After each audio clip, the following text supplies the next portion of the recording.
ஸ்ரீலீலா தான் ஹீரோயினா நடிச்சிருக்காங்க. ஸ்ரீலீலா பொறுத்த வரைக்கும் இது முதல் தமிழ் படம். இது வரைக்கும் ஸ்ரீலீலா தமிழ்லயே நடிக்கல.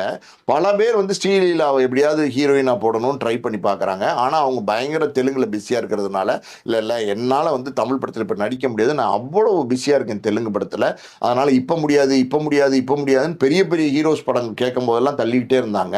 ஆனா ஸ்ரீலீலா வந்து இந்த படத்துக்கு ஒத்துக்கிட்டு நடிக்க வந்துட்டாங்க. அது எப்படின்னா, இந்த டீம் அதாவது வந்து சுதா குங்கர் அவங்களுடைய உதவியாளர்கள்லாம் நேரடியா போய் ஹைதராபாத்ல போய் ஸ்ரீலீலா பார்த்து இந்த கதையை சொல்லி இது வந்து இந்த இந்த இந்த இண்டஸ்ட்ரி தமிழ் இண்டஸ்ட்ரியிலே இது மிகப்பெரிய ஒரு படமா இருக்கும். மிகப்பெரிய பட்ஜெட் சுதா உங்கரா எடுக்கிற படத்திலேயே இது 150 கோடின்னும் போது அந்த பட்ஜெட்டே ரொம்ப பெரிய பட்ஜெட்டு. இந்த படமே வேற மாதிரியான படமா வரும். அதனால நீங்க இதை நடிங்க, இந்த கேரக்டர் கேளுங்கன்னு சொன்னோன்னே சீலையில் என்ன பண்ணிட்டாங்க, ஓகே ரொம்ப சூப்பரா இருக்கு அப்படின்னும் போது சுதா உங்கராவுடைய அப்ரோச்சு, அதாவது ஒரு ஒரு லேடி டைரக்டர் அவங்க இவ்வளவு படங்கள் வெற்றி படங்கள் கொடுத்துருக்காங்க.